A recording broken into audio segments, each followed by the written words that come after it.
If you look closely at the forest floor, you might spot what just looks like a totally unassuming millimeter-sized bug. But what you're actually looking at is an absolute marvel of weaponized physics.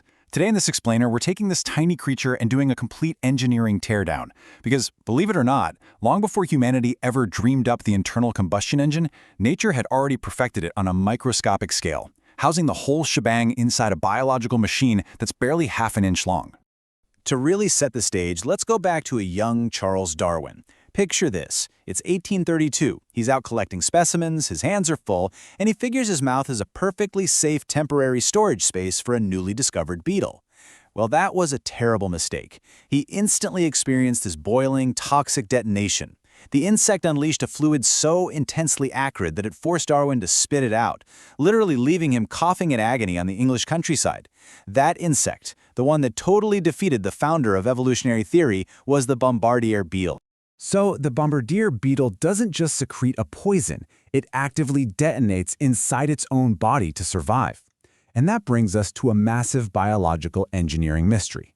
How on earth does a creature the size of a grain of rice synthesize, heat, and fire a chemical jet on demand without completely blowing itself into a puddle of beetle goo?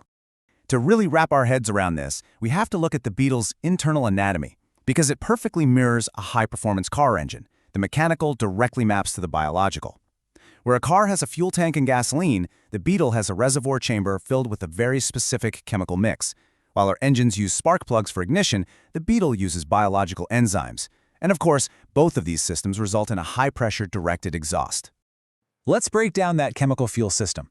Inside a specialized reservoir chamber, the beetle stores two specific chemicals, hydroquinone and hydrogen peroxide. Now, sitting alone, they're perfectly stable. It's kind of like a two-part epoxy, completely inert until mixed. But when a predator attacks, the stakes get high. The beetle's muscles violently squeeze a microscopic 5 nanoliter droplet of this fuel through a tiny valve, pushing it right into a heavily armored reaction chamber. Waiting in that reaction chamber are the biological spark plugs, enzymes called catalase and peroxidase. And the moment that fuel hits them, boom! The reaction triggers a massive, violent thermal spike, instantly jumping to 100 degrees Celsius. That is the literal boiling point of water. The hydrogen peroxide gets torn apart into rapidly expanding oxygen gas, while the peroxidase oxidizes the hydroquinone into a highly toxic, irritating chemical called benzoquinone. In just a fraction of a millisecond, this exothermic reaction creates a huge wave of heat. Which brings us right to an impossible physics problem. How exactly does a living creature manage a detonation that violently converts chemical potential into rapidly expanding gas? The water inside flashes into steam, and the pressure skyrockets inside this tiny armored room. If the beetle sprayed this like a continuous squirt gun, the heat transfer would literally melt its own internal organs. It desperately needs a way out. Otherwise, the beetle just detonates like a biological hand grenade. The jaw-dropping answer is that it actually doesn't fire one continuous blast. Instead, it unleashes up to 500 discrete microexplosions every single second.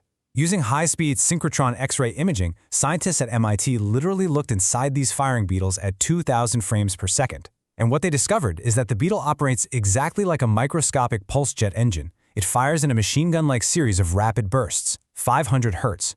To put that into perspective, that is more than twice as fast as a honeybee beating its wings.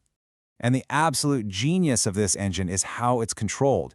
It's a passive mechanical feedback loop that self-regulates without a single signal from the beetle's brain. When that first micro-explosion happens, the massive pressure surge physically flexes a thin membrane, slamming the inlet valve shut so the fuel is cut off. The boiling gas then shoots out the exhaust nozzle, and the second it leaves, the internal pressure drops, the membrane relaxes, the valve pops back open, and a fresh droplet of fuel drops in to instantly explode all over again.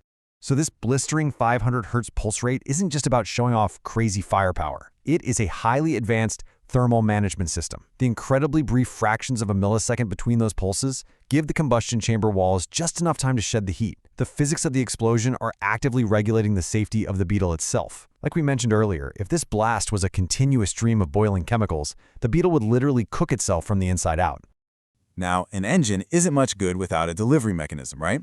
Having a microscopic machine gun is incredible, but survival means you actually have to aim it. While the Bombardier Beetle comes equipped with a highly advanced, flexible nozzle right at the tip of its abdomen. It can rotate this turret up to 270 degrees, actively tracking moving predators and keeping a deadly lock on its target. Some African species can even shoot backwards or directly between their own legs. To make sure it never misses, the Beetle utilizes the aerodynamic Coanda effect on its nozzle deflector plates. By slightly adjusting the shape of these plates at the exit of the nozzle, the boiling fluid naturally clings to and bends around the curved surfaces. This lets the Beetle bend its boiling payload with pinpoint accuracy to hit a predator right in the face every single time. It's essentially using the exact same fluid dynamics principles that allow airplanes to generate lift, but it's using them to steer boiling acid directly into a spider's eyes. As you can imagine, this level of mechanical perfection has fueled some pretty heavy debate over the years. On one side, advocates of intelligent design point to what's called irreducible complexity.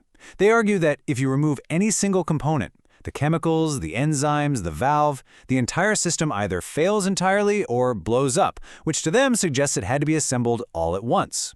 On the flip side, evolutionary biologists map out a gradual, step-by-step development, arguing that each individual component provided a distinct survival advantage in simpler forms over millions of years. Looking through that evolutionary lens across more than 500 different species, scientists have mapped out exactly how a simple oozing toxin could transition into a full-blown pulsejet cannon. Early beetles likely just secreted a mild, foul-tasting irritant. Over millions of years, beetles that developed the muscles to actually eject that ooze survived a bit longer. From there, deeper storage chambers evolved, until eventually, the introduction of enzyme catalysts transformed a basic chemical defense into a high-pressure thermal weapon. But here is exactly why this tiny beetle matters so much to you and me today. Human engineers at MIT and top aerospace firms are actively studying this insect to redesign our own technologies. Through biomimicry, they're taking the beetle's passive valve system and heart-shaped combustion chamber to build incredibly precise medical inhalers that could efficiently deliver life-saving drugs right into your lungs. They're even looking at it to create high-efficiency fire extinguishers that don't need heavy, pressurized tanks. This little bug just completely reshapes how we view biology. We always like to think of the engine as the absolute pinnacle of human industrial achievement. Yet, millions of years before humanity ever forged the first spark plug out of metal, a half-inch insect was out there running a perfectly tuned, self-cooling, passively regulated internal combustion system using nothing but soft tissue, chemistry, and pure fluid dynamics. The history of life on Earth really is just billions of years of ruthless, continuous engineering optimization. And the Bombardier Beetle? It's just one surviving blueprint.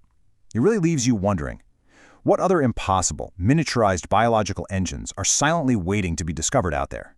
So the next time you walk through a forest, look down. You aren't just looking at bugs in the dirt. You are walking over highly advanced machines. Stay curious.